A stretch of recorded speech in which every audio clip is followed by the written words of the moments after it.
পূর্বপুরুষদের ধর্ণা ধরা যাবে না এবং অন্ধ অনুসরণ করা থেকে সম্পূর্ণরূপে নিজেকে বিরত রাখতে হবে। সত্য যখন প্রকাশিত হয়ে যায়, সত্য যখন উদ্ঘাটন হয়ে যায় মানুষের মাঝে, তখন এই সত্যকে প্রত্যাখ্যান করা উচিত নয়। বরংস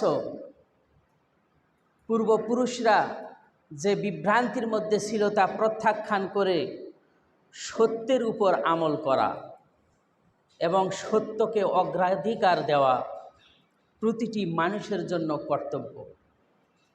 আর এই সত্য থেকে মানুষদেরকে বিচ্যুত করে একমাত্র শয়তান। শয়তানের কাজই হলো মানুষদেরকে সত্য পথ থেকে বিচ্ছিন্ন করে, বিভ্রান্ত করে জাহান্নামের দিকে কিভাবে পতিত করা যায় সর্বাত্মক চেষ্টা শয়তান করে যাচ্ছে, কিন্তু আমরা তা বুঝতেছি না। আল্লাহ রাব্বুল আলামিন অত্র আয়াতের মধ্যে সে কথাটি তিনি তুলে ধরেছেন। যখন মানুষ বিভ্রান্তির মধ্যে ছিল, বিভিন্ন মত এবং বিভিন্ন শয়তান প্রদর্শিত কর্মের মধ্যে লিপ্ত ছিল, যা মানুষ বুঝতে পারে নাই, সেই মুহূর্তে মানুষদেরকে সত্যের পথ দেখানোর জন্য আল্লাহ রাব্বুল আলামিন রাসূল প্রেরণ করলেন।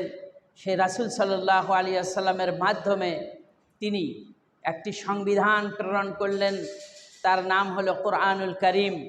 এই কোরআনের কথাগুলি সম্পূর্ণরূপে হক এবং সত্য এবং ন্যায় নিষ্ঠাবান এবং এটা পরিপূর্ণ।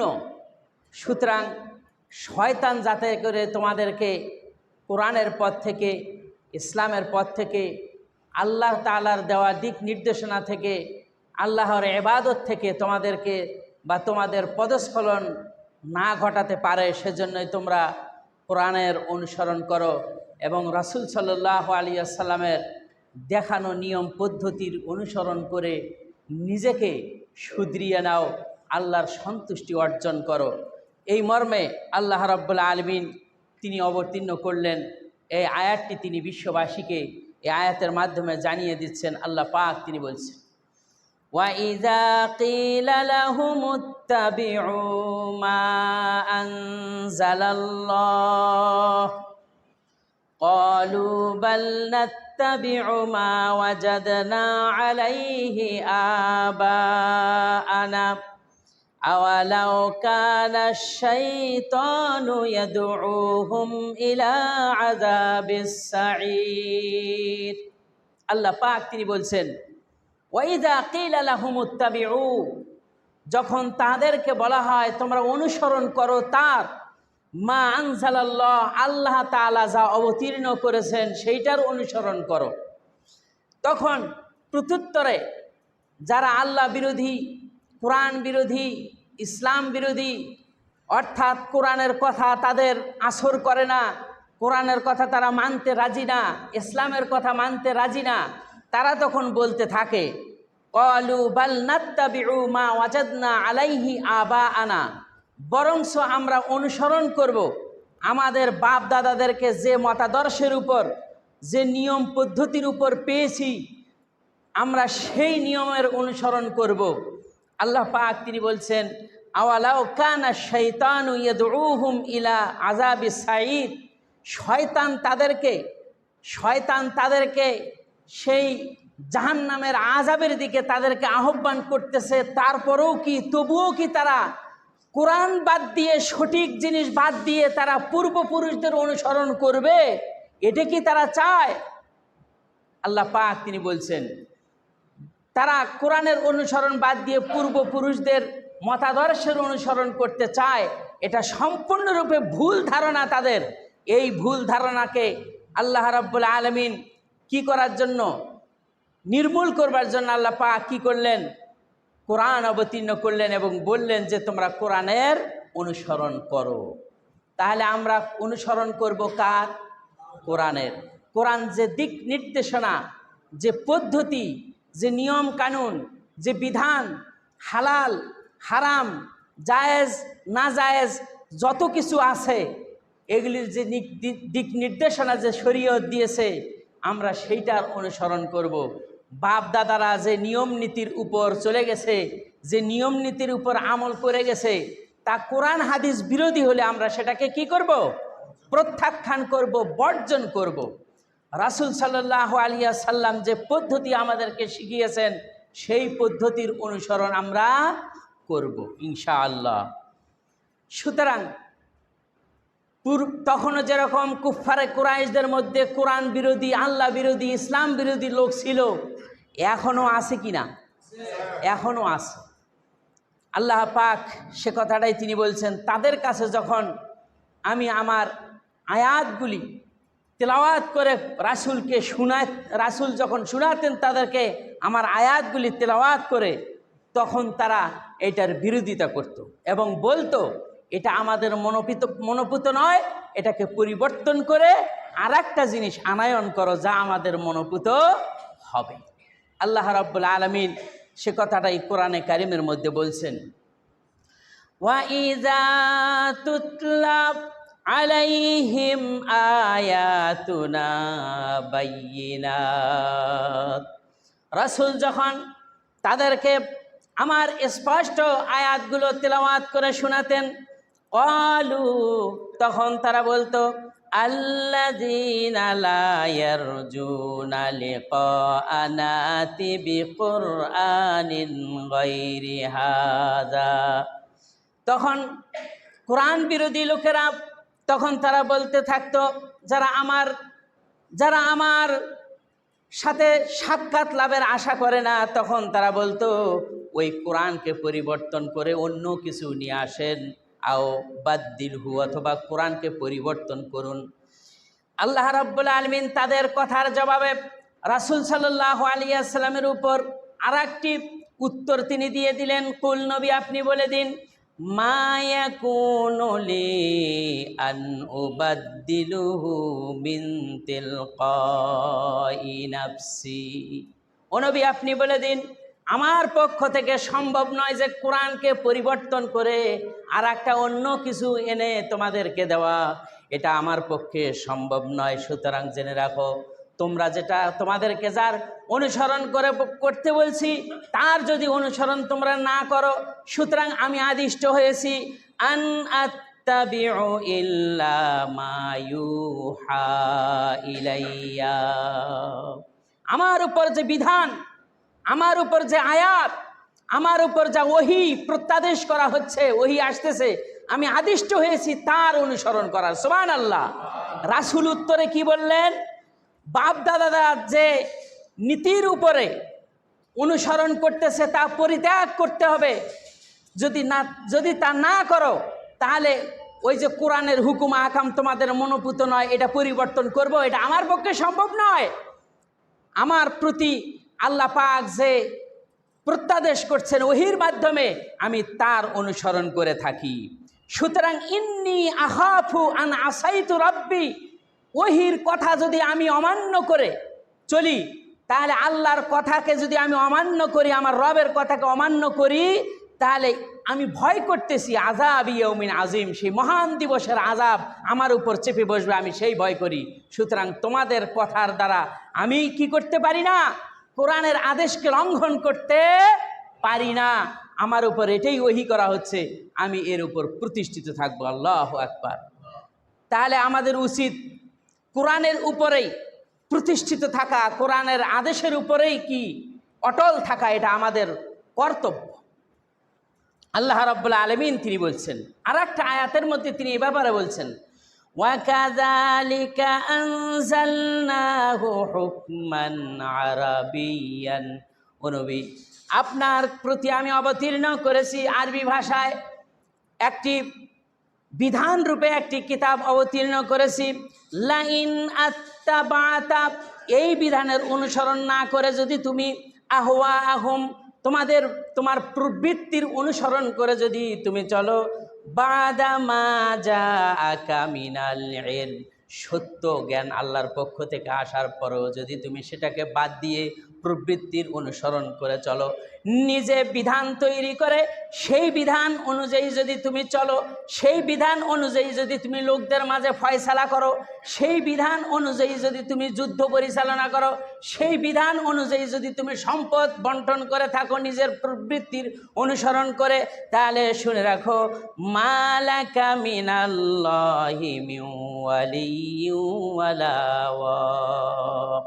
আল্লাহর পক্ষ থেকে যে শাস্তি, যে গজব আসবে, এই শাস্তি থেকে রক্ষাকারী অভিভাবক রূপে কাউকে তুমি পাবে না, কোনো রক্ষক পাবে না তোমার জন্য আল্লাহর পক্ষ থেকে শাস্তি থেকে যে রক্ষা করতে পারে। কে বলছেন? আল্লাহ পাক রাসূলকে বললেন।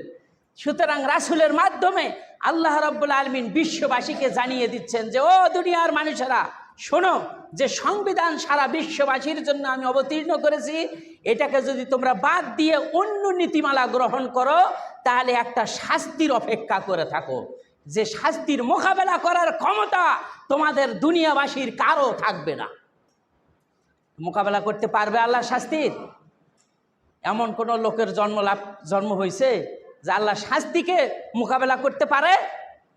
সুতরাং সতর্ক থাকো, আর আমি যা অবতীর্ণ করেছি তার অনুসরণ করো, তাহলে তোমরা শান্তি পাবে।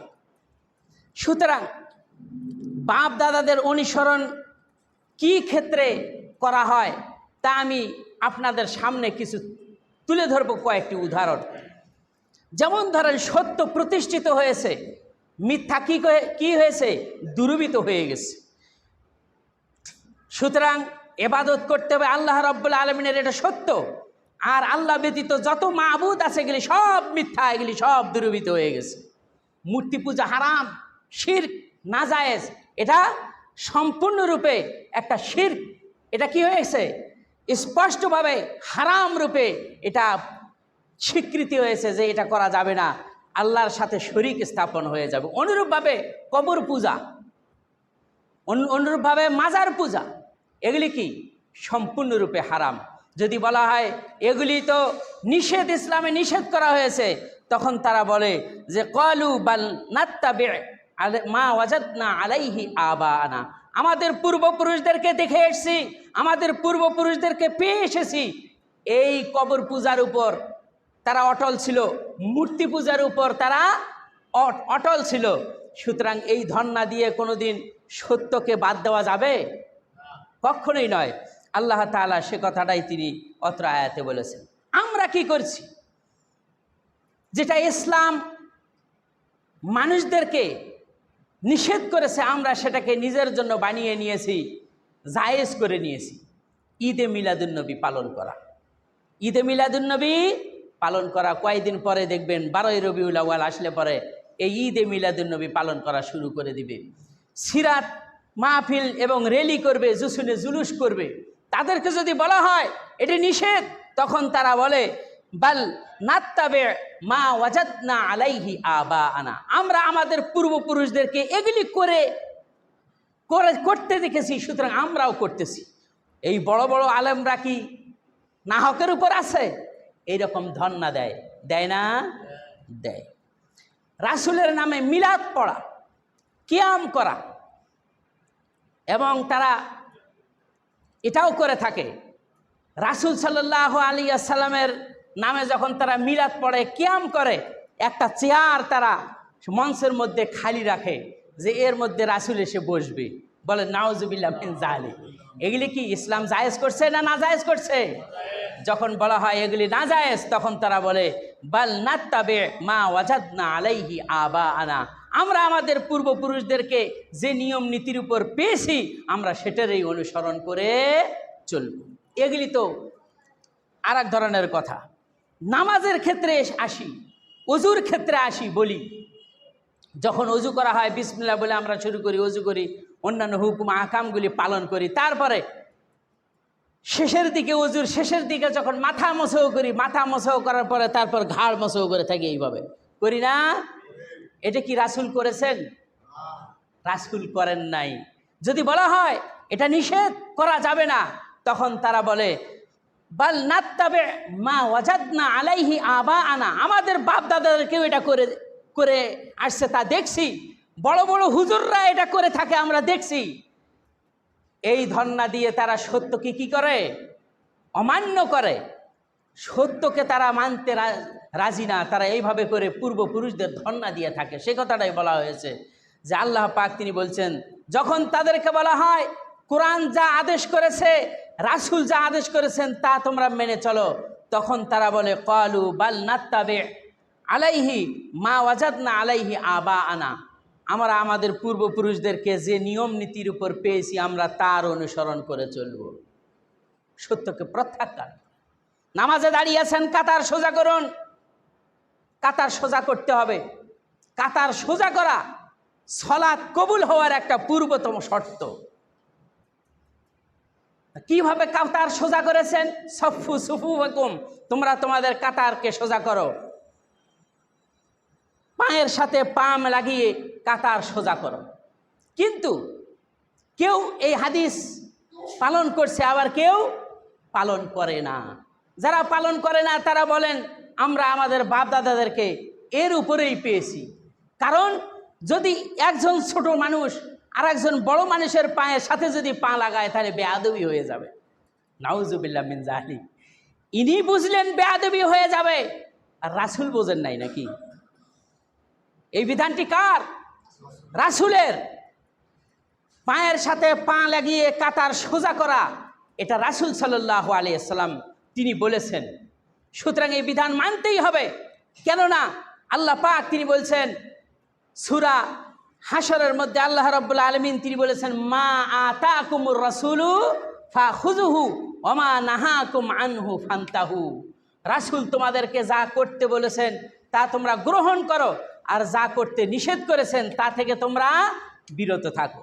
আল্লাহ রাব্বুল আলামিন তিনি বলছেন ওয়াইযা কিলা লাহুমুত্তাবিউ মা আনজালাল্লাহ, যখন তাদেরকে বলা হয় আল্লাহ তাআলা যা অবতীর্ণ করেছেন তোমরা তার অনুসরণ করো, ক্বালু বাল নাত্তাবি মা ওয়াজাদনা আলাইহি আবাআনা, আমরা আমাদের পূর্বপুরুষদেরকে যে মতাদর্শের উপর পেয়েছি আমরা তারই অনুসরণ করব।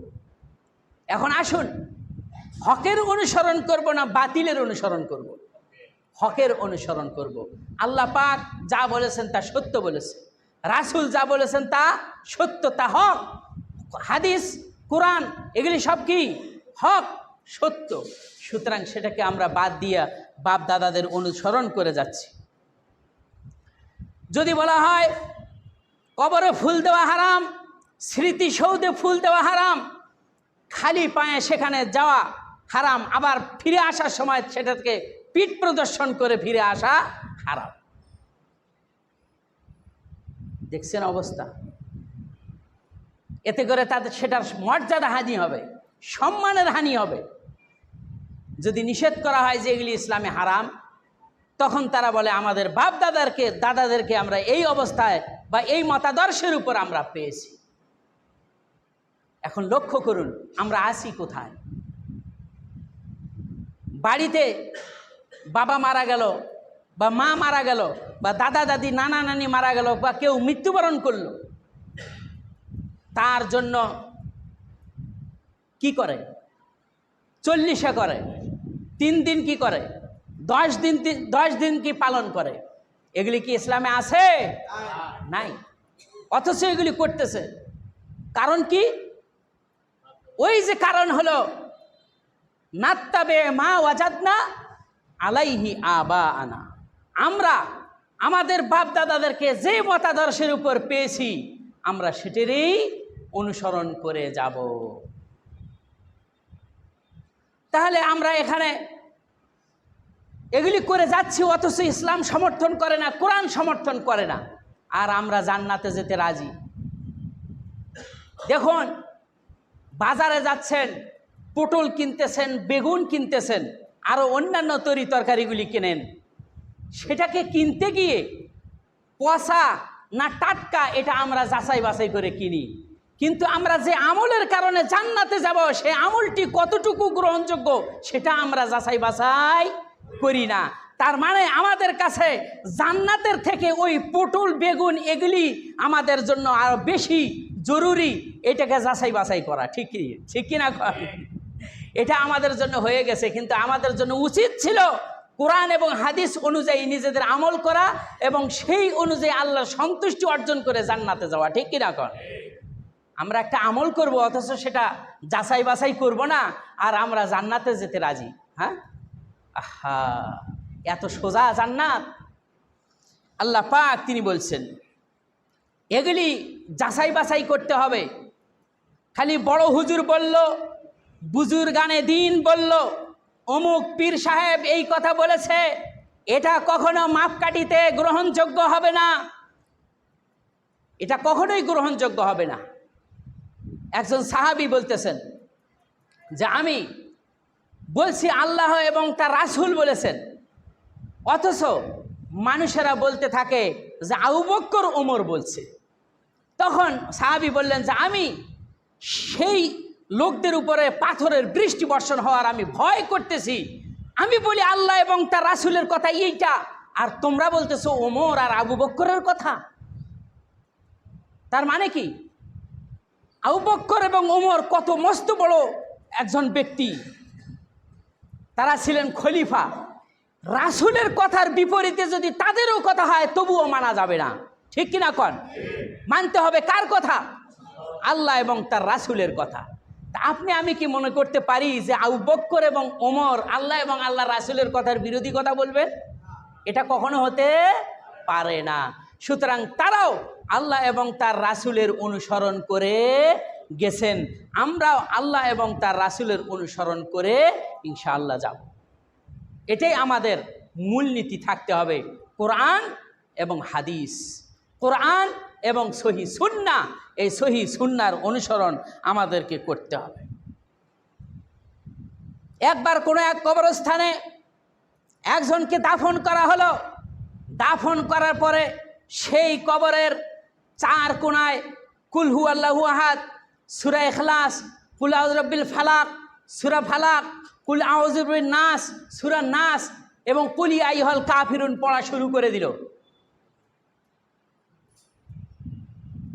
কবরের চারটা কোণায় চার কুল পড়ল, কাফিরুন, ইখলাস, ফালাক এবং নাস, চার কুল পড়ল। জিজ্ঞেস করা হলো চার কুল পড়লে কি তার হবে, তার ফায়দাটা কি হবে? কয় তার আযাব কমে যাবে। এইটা তো বলল। তারপরে আবার কি করলো, একটা খেজুরের ডালা কেটে নিয়ে এসে সেই কবরের উপরে গেড়ে দিল। জিজ্ঞেস করা হলো এতে তার ফায়দাটা কি হবে? কয় এটা যতদিন তরুতাজা থাকবে ততদিন তার শাস্তি কম হবে। এটা কিন্তু করে না, এখানে করে না। তারপরে আমি বললাম যে এটা সম্পূর্ণরূপে নাজায়েজ, ইসলাম বিরোধী। কবরস্থানে সূরা ইখলাস, সূরা ফালাক, সূরা নাস, সূরা ফাতিহা অন্যান্য আয়াত তেলাওয়াত করা জায়েজ নাই। কবরস্থান ইবাদতের জায়গা নয়, ঠিক কিনা কয়? সালাত আদায় করা যেমন ইবাদত, যাকাত দেওয়া এরকম একটা ইবাদত, ঠিক কিনা কয়? সুতরাং সালাত আদায় করা যেমন ইবাদত, কোরআন তেলাওয়াত করাও ইবাদত। রাসূল সাল্লাল্লাহু আলাইহি ওয়াসাল্লাম কবরস্থান থেকে ইবাদত খানাকে তিনি ভিন্ন করে দিয়েছেন। সুতরাং কবরস্থানের জন্য নির্দিষ্ট যে দোয়া আছে সেই দোয়াই আপনি পাঠ করেন।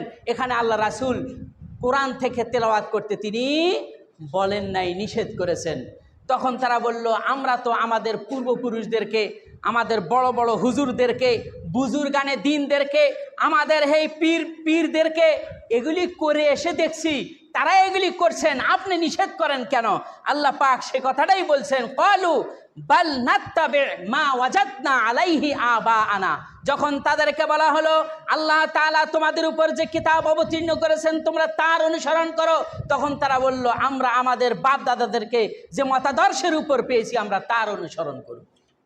বলেন এখানে একটা আপনার বিপরীত একটা দিক হলো কিনা কন? কোরআন বলছে একরকম, আপনি কাজ করেন আর এক রকম, তা কখনো কোনোদিন গ্রহণযোগ্য হবে? কোশ্চিন কালেও গ্রহণযোগ্য হবে না। আমি বললাম তাড়াতাড়ি করে খেজুরের ডালা এখান থেকে উপরে ফালাইয়া দিন। রাসূল সাল্লাল্লাহু আলাইহি সাল্লাম থেকে একটা হাদিস বর্ণিত আছে, তিনি জেনেছেন, আল্লাহ পাক তাকে জানিয়ে দিয়েছেন যে ওই কবরবাসীর উপর আযাব হচ্ছে, তুমি খেজুরের ডালা গেড়ে দাও। ওই কবরবাসীর জন্য নির্দিষ্ট ছিল, আর অন্য কোনো কবরবাসীর জন্য তা নয়। আর তার কবরের উপরে যে আপনি গাঁটতেছেন, আপনি কি জানছেন? আপনাকে জানিয়ে দেওয়া হয়েছে যে উনি আযাবের মধ্যে আছে, আপনি জানেন? তখন তো চুপ, আর কোনো কথা নাই। সুতরাং এইভাবে করে যখন কোনো কোরআন বিরোধী, হাদিস বিরোধী, ইসলাম বিরোধী কোনো জিনিস মানুষ করে, আর সেটা যদি দলিল আদিল্লার মাধ্যমে নিষেধ করা হয়, তখন তারা এই কথাই বলে থাকে, ক্বালু বাল নাত্তাবে মা ওয়াজাদনা আলাইহি আবাআনা, বরং আমরা আমাদের পূর্বপুরুষদেরকে যে মতাদর্শের উপর পেয়েছি আমরা তারই অনুসরণ করে চলব। এরপরে শুরু করেন মৃত্যু ব্যক্তির জন্য দাঁড়িয়ে নীরবতা পালন করা। এগুলি হলো জাহিলিয়াতের কাজ, ইসলামের কাজ নয়। মুমূর্ষ ব্যক্তির কাছে মৃত্যু হচ্ছে অবস্থায় কোনো হাফেজকে ডাক দিয়ে নিয়ে আসলো বা কোনো আলেমকে ডাক দিয়ে নিয়ে আসলো, নিয়ে আসার পরে বলে যে সূরা ইয়াসিন পড়তে থাকেন, অথবা মরে গেছে তারপরে তার মাথার পাশে বসে কোরআন তেলাওয়াত করতে থাকে, এরকম হাফেজ নিয়ে আসে, আলেম নিয়ে আসে, এরকম করে কি না? এগুলি কিন্তু ইসলামে জায়েজ নাই, নিষেধ। রাসূল সাল্লাল্লাহু আলাইহি ওয়াসাল্লাম তিনি এগুলি করে যান নাই এবং এগুলি করতে বলেনও নাই। এরপরে নববর্ষ পালন করা বহুদিন ধরে চলে আসছে, এটি শিরক। এপ্রিল ফুল পালন করা শিরক, বিদআত। অথচ এগুলি ইসলাম বিরোধী কাজ, যখন নিষেধ করা হয় তখন তারা এগুলি করে থাকে। মানুষেরা এই নিষেধগুলি বর্জন করেও এই কাজগুলি তারা করতে থাকে। বিয়ে অনুষ্ঠানে বাদ্যযন্ত্র বাজা হারাম, নিষেধ, নাজায়েজ, অথচ এগুলি করে আসছে। যদি নিষেধ করা হয় তখন বলা হয়, তখন বলে যে আরে ছোট ছোট বাচ্চারা আনন্দ ফুর্তি করে, আপনি এই কথা বলে তাদেরকে উৎসাহিত করছেন, এর জন্য দায়ী হবে কে?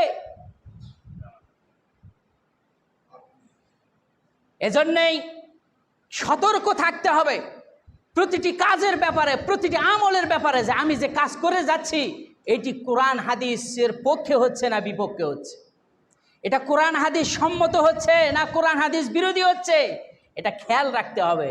এজন্য আল্লাহ রাব্বুল আলামিন তিনি বলেছেন, ওয়াইযা কিলা লাহুম আত্তাবিউ মা আনজালাল্লাহ, যখন তাদেরকে বলা হয় আল্লাহ তাআলা যা অবতীর্ণ করেছেন তোমরা তার অনুসরণ করো, তখন সেই কিতাবের অনুসরণ না করে তখন তারা বলতে থাকে, ক্বালু বাল নাত্তাবিউ মা ওয়াজাদনা আলাইহি আবাআনা, বরংস আমরা অনুসরণ করব তাদের, আমাদের পূর্বপুরুষদেরকে যে মতাদর্শের উপর, যে নিয়ম কানুনের উপর পেয়েছি আমরা তারই অনুসরণ করব। আল্লাহ রাব্বুল আলামিন এর জবাবে সূরা বাকারার মধ্যে আয়াত নাজিল করলেন, যদি তোমার পূর্বপুরুষরা সঠিক পথ না পেয়ে থাকে, না পেয়েও এই কাজগুলি করে গেছে, না বুঝেও এই কাজগুলি করে গেছে, তারপরেও কি তোমরা তাদের অনুসরণ করে চলবে আর সত্যকে প্রত্যাখ্যান করবে? আল্লাহ রাব্বুল আলামিন সে কথাটাই তিনি বলছেন। ওয়াইযা কিলা লাহুম ইত্তাবিউ মা আনজালাল্লাহু ক্বালু বাল নাত্তাবিউ মা আলফাইনা আলাইহি আবাআনা। ও দুনিয়ার মানুষেরা শুনে রাখো, আল্লাহ রাব্বুল আলামিন যা অবতীর্ণ করেছেন তার অনুসরণ তোমরা করো। এর পরিপ্রেক্ষিতে, এর জবাবে কোরআন বিরোধী, ইসলাম বিরোধী লোকেরা সেই সময় বলতে লাগলো, আমাদের পূর্বপুরুষদেরকে যে মতাদর্শের উপর পেয়েছি আমরা তারই অনুসরণ করে যাব। আল্লাহ পাক জবাবে তিনি বললেন, আওয়ালাউ কানা আবাউহুম লা ইয়াকিলুনা শাইআন ওয়া লা ইয়াহতাদুন, তোমাদের পূর্বপুরুষরা জ্ঞানহীন অবস্থায় ছিল, তারা অনুধাবন করে নাই, তারা আকল দিয়ে চিন্তা ভাবনা করে নাই যে কাজটা কতটুকু সঠিক হচ্ছে, এবং তারা হেদায়েত প্রাপ্তও হয় নাই, তারা সুপথ প্রাপ্তও হয় নাই। সুতরাং এত কিছুর পরেও তারা অবুঝ অবস্থায় ছিল, তারপরেও যদি তোমরা তাদের ধন্না দিয়ে সত্যকে যদি তোমরা প্রত্যাখ্যান করো, তাহলে শুনে রাখো আমার পক্ষ থেকে যে আযাব, যে শাস্তি আছে, এই শাস্তি গ্রহণের জন্য প্রস্তুত হয়ে যাও। সুতরাং আল্লাহর বিধান যদি বাদ দেয় তার উপরে কি হবে? আল্লাহর পক্ষ থেকে শাস্তি নেমে আসবে, ঠিক কিনা কন? এই শাস্তি কি আমরা নিতে রাজি আছি নাকি? না। আল্লাহ আমাদের সকলকে হেফাজত করুন, আমিন। আল্লাহ রাব্বুল আলামিন তিনি রাসূলের উপরে আয়াত নাজিল করে জানিয়ে দিচ্ছেন যে রাসূল, তোমার প্রতি তারা মিথ্যারোপ করছে, তোমার প্রতি তারা মিথ্যারোপ করে, তোমার কথা মানে না। ওয়া কাযযাবা বিহি কওমুক, তোমার কওম, তোমার জাতি তোমাকে মিথ্যারোপ করছে। ওহুয়াল হক, অথচ কোরআন সত্য, ইসলাম সত্য, এগুলি সত্য, তারপরও তারা তোমাকে মিথ্যারোপ করেছে। কুল লাস্তু আলাইকুম বিওয়াকিল, হে নবী, আমার পক্ষ থেকে যখন তাদের জন্য শাস্তি আসবে, এই শাস্তির মোকাবেলা করার জন্য আমি তোমাকে তাদের জন্য রক্ষক হিসেবে আমি পাঠাই নাই। রাসূল তখন রক্ষা করবেন না। বুঝতে পারছেন? এজন্যই আমাদের অনুসরণ করতে হবে আল্লাহ এবং তার রাসূলের, কোরআন এবং সহিহ হাদিসের অনুসরণ করতে হবে। এখন আমি আর একটা উদাহরণ দিই, লক্ষ্য করি। যদি আমরা মনে করি যে পূর্বপুরুষদের নিয়ম নীতির উপরেই আমরা থাকব, এখন লক্ষ্য করুন, যখন কোনো ব্যক্তি মারা গেল, মৃত্যুবরণ করার পরে তারপরে তাকে দাফন করা হয় কবরের মধ্যে। দাফন করার সময় কি বলা হয়? বিসমিল্লাহি ওয়া আলা মিল্লাতি রাসূলিল্লাহ। সে জীবিত থাকাকালীন অবস্থায় কোরআন হাদিসের কোনো কিছুই মানে নাই, মৃত্যুবরণ করার পরে তারপরে বিসমিল্লাহি আলা মিল্লাতি রাসূলিল্লাহ বলে দাফন করলাম, যে আল্লাহ রাসূলের মিল্লতে আমরা তাকে দাফন করতেছি, অথচ রাসূলের মিল্লত মানেই নাই। তাহলে ওই ব্যক্তিকে আল্লাহ রাসূল কিভাবে গ্রহণ করবেন, তার সুপারিশ করবেন? কোশ্চিন কালেও নয়।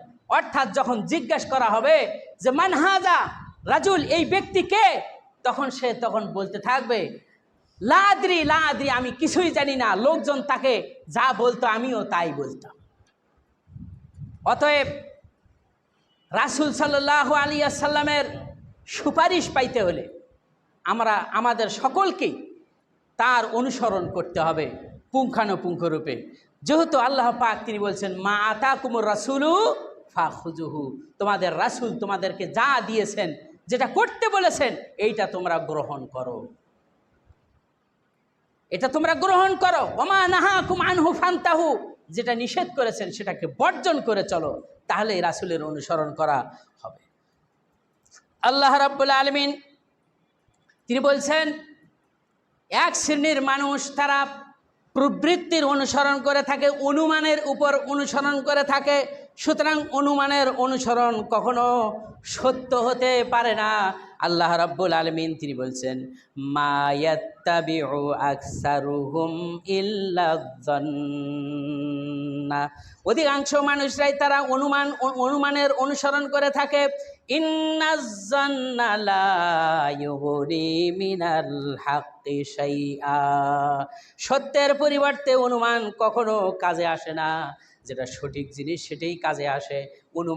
অনুমান করে জিনিসগুলি কোনোটাই সত্যের মোকাবেলায় কাজে আসে না। অনুমান তো অনুমানেই, এটা কখনো সঠিক হতে পারে না। আল্লাহ পাক তিনি বলছেন ইন্নাল্লাহা আলিমুম বিমা ইয়াফআলুন, ও দুনিয়ার মানুষেরা তোমরা যা কিছু করতেছো এগুলি সব আল্লাহ রাব্বুল আলামিন অবগত আছেন। সুতরাং আল্লাহ রাসূল সাল্লাল্লাহু আলাইহি ওয়াসাল্লাম সেই সময় যখন কোরআনের দাওয়াত দিলেন কুফারে কুরাইশদেরকে, লা ইলাহা ইল্লাল্লাহ, আল্লাহ ব্যতীত আর কোনো ইলাহা নাই, কোনো মাবুদ নাই, সত্যিকারের কোনো ইলাহা নাই, সুতরাং তার ইবাদত করো। এই কথা শোনার পরে তখন তারা বলতে লাগলো মা সামি'না বিহাযা ফি মিল্লাতিল আখিরা, আমরা অন্য ধর্মাদর্শে এই ধরনের নিয়ম কানুন, এই ধরনের কথা আমরা শুনি নাই। ইন হাযা ইল্লা ইখতিলাফ, ইহা তো এক মন গড়া উক্তি, মন গড়া কথা মাত্র। সুতরাং এ ধরনের কথার আমরা অনুসরণ করব না।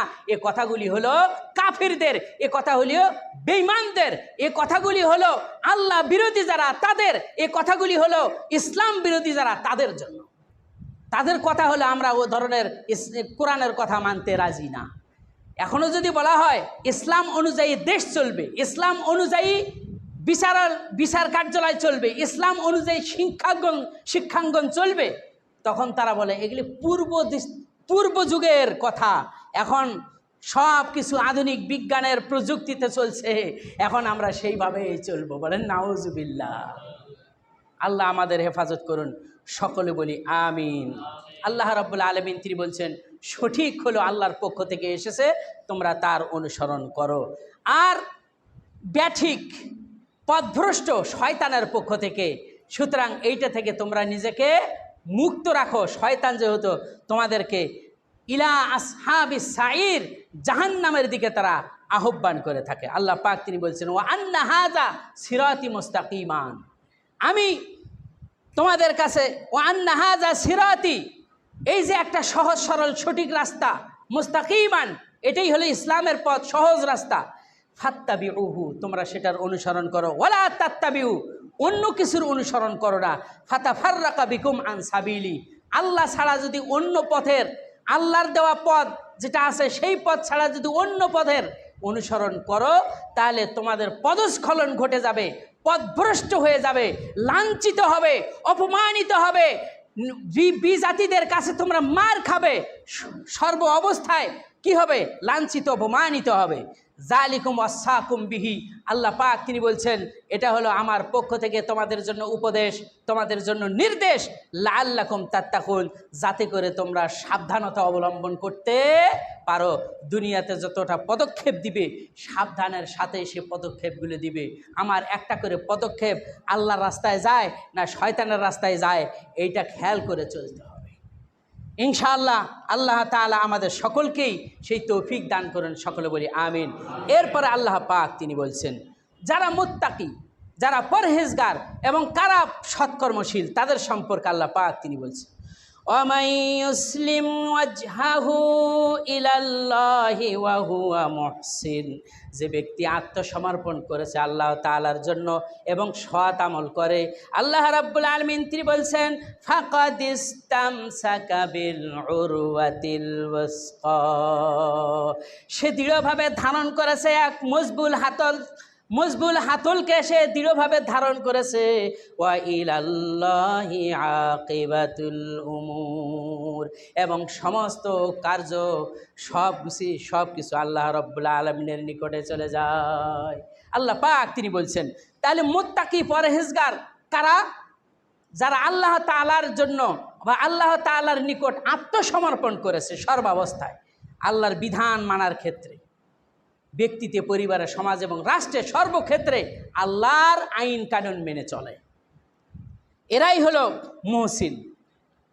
সুতরাং আল্লাহ পাক তিনি বলছেন যারা আল্লাহর বিরোধিতা করবে এরা কি? কাফের। ইসলামের বিরোধিতা করবে এরা কি? কাফের। কোরআনের বিরোধিতা করবে এরা কি? কাফের।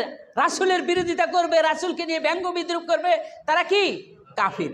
আল্লাহ পাক তিনি বলছেন ওমান কাফারা, যারা কুফরি করবে, আল্লাহর কথা মানবে না, নিজেদের মতাদর্শ নিয়ে, নিজেদের মত নিয়ে চলবে, ফালা ইয়াহজুনকা কুফরু, নবী তাদের কুফরি যেন তোমাকে চিন্তিত ক্লিষ্ট না করে। সুতরাং একটা কথা আমি জানিয়ে দেই, আল্লাহ বলছেন ইলাইনা মারজিউহুম, ওদের সকলকেই আমার কাছে ফিরে আসতে হবে। দুনিয়ার জীবন ক্ষণস্থায়ী জীবন, চিরস্থায়ী জীবন নয়। নির্দিষ্ট সময়ের জন্য আমি তাদেরকে একটা সময় দিয়েছি সংশোধন হওয়ার জন্য।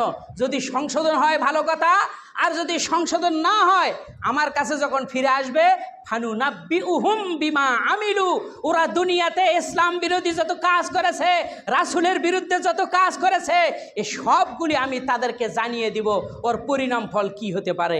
ইন্নাল্লাহা আলিমুম বিজাতিস সুদূর, আর শুনে রাখো, জেনে রাখো দুনিয়ার সমস্ত মানুষেরা, তোমরা সকলে জানো আল্লাহ রাব্বুল আলামিন তোমাদের অন্তরের খবর রাখেন।